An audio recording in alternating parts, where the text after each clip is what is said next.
I thought I was finally done with her. The late nights of fighting, the endless tears, the cold silence. We had burned our love down to ashes. But then one morning, I opened my door, and there she was, bags in hand, eyes soft, like she had never left. Suddenly, she was moving back in, slipping into my life like nothing had happened. Cooking, cleaning, even calling me honey. My heart wanted to believe it, but my mind screamed it was a trap. Why would my ex, who once shattered me, return as the perfect wife? For months after the breakup, I lived like a ghost in my own apartment.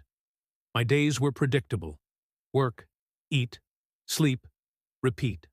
No surprises, no warmth. I told myself it was better this way.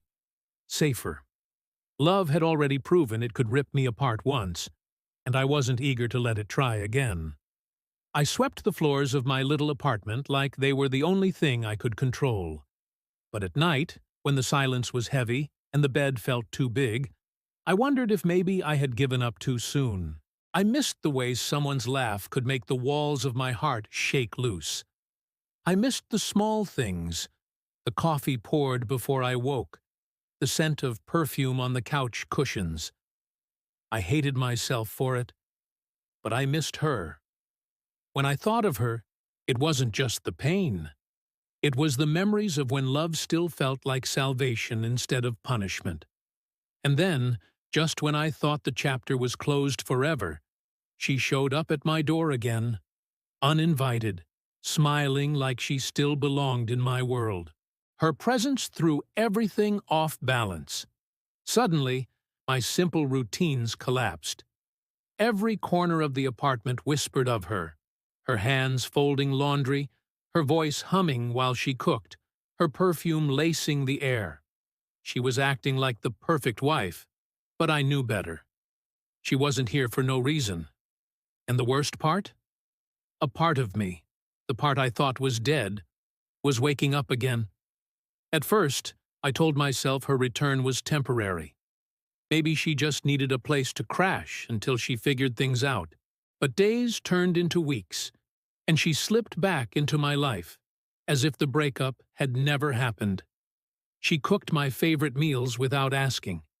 She left notes on the fridge, reminding me to rest. She even ironed my shirts like she had when we were still together. On the surface, it felt almost perfect. Too perfect. But I couldn't forget why we broke up. The late-night arguments, the secrets she never explained, the way I felt like she was slipping out of my hands no matter how tightly I held on. Every time she smiled at me now, part of me wanted to surrender, but another part whispered, "She's hiding something." One night, I came home late from work. The lights were dim, the apartment smelled of her perfume, and she was sitting on the couch, waiting. She looked at me with eyes so soft, I almost forgot the walls I had built. For a moment, I thought she was about to apologize, to finally explain everything.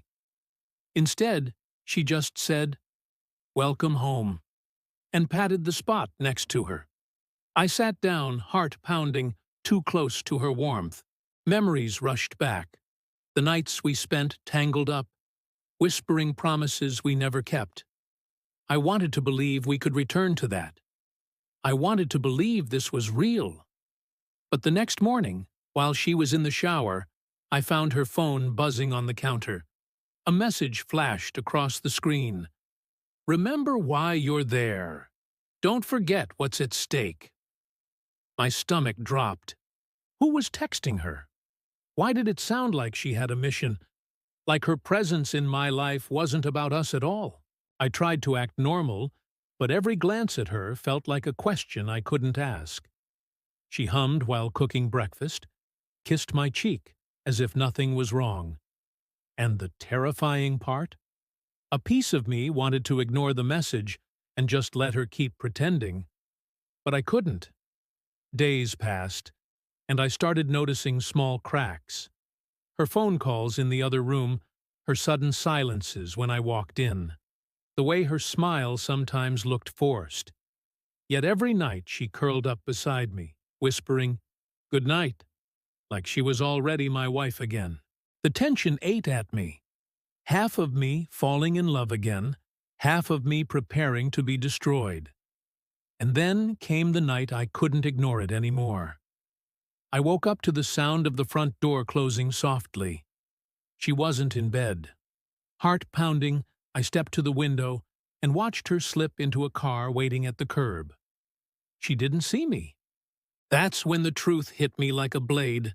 She wasn't just back in my life. She was hiding something that could break me all over again. I couldn't shake the image of her slipping into that car. My chest felt hollow, every heartbeat pounding against a truth I didn't want to face. For days, I replayed it in my mind, trying to convince myself there was an explanation. But deep down, I knew. Love doesn't hide in the shadows. So I followed her. That night, when she said she was heading to the store, I waited until she left and trailed behind. My hands trembled on the wheel, a sick mixture of dread and hope twisting in my gut. Maybe she really was buying groceries. Maybe I was paranoid. But when she stopped in front of a hotel, every hope inside me shattered. I sat there in the dark, my breath fogging the windshield, watching her step out with a smile I hadn't seen in months. Except this time, it wasn't for me. Through the glass doors, I caught a glimpse of her embracing someone. A man, tall, confident, pulling her close like he owned her. My stomach turned as I realized she wasn't here because she missed me. She was here because she was using me. In that moment, anger swallowed my grief. Every tender word, every kiss on the cheek, every good night she whispered while lying beside me. Lies. All of it. She had played me, slipped back into my life not to love me, but to manipulate me. And yet, part of me still ached for her. Even as I burned with rage, I wanted to storm inside, grab her by the hand, and demand the truth. I wanted to believe she could look me in the eyes and deny it. But betrayal doesn't beg for forgiveness. It begs for revenge. I gripped the steering wheel until my knuckles went white, tears blurring my vision. She thought I was still the man she left behind, weak, naive, desperate for scraps of her affection. She had no idea how much I'd changed, and as I sat there, heart breaking and blood boiling, one thought crystallized in my mind. If she came back into my life to play a game, she was about to learn I could play it better. I didn't confront her that night. No, that would have been too easy for her. Tears, excuses, another performance meant to twist my heart. She thrived in chaos, but I wasn't going to give her the stage. Instead, I became quiet, patient, observant. Every morning she brewed coffee in my kitchen. Every evening she hummed as she folded laundry, and I smiled back, as though nothing had changed. But behind those smiles, I was already building the ending to her story. She thought she had me wrapped around her finger again, blind, grateful, desperate. She never noticed when I stopped asking where she was going. She never questioned why I encouraged her to use my cards, drive my car, even lean on my name. She was too busy enjoying the comfort of being back in control. What she didn't know was that I documented everything. Every lie, every receipt, every night she left the house with her hair done for someone else. By the time she realized the walls were closing in, it was already too late. The day it all came crashing down, her face drained of color as the truth spread like wildfire.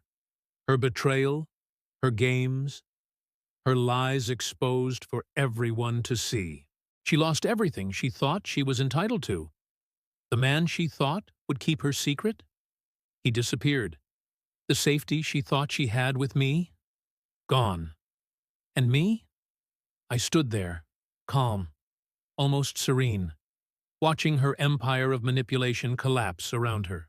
Not with rage, not with tears, just the cold satisfaction of justice served. Funny thing is, I no longer hated her by the end. What's the point of hating ashes after the fire has already burned? She became nothing more than a chapter, a warning etched into my heart. I didn't win her back. I didn't want to. What I won was myself. A man who finally learned the cost of blind love and the strength of walking away. And sometimes, I still wonder, was she my greatest heartbreak or my greatest teacher?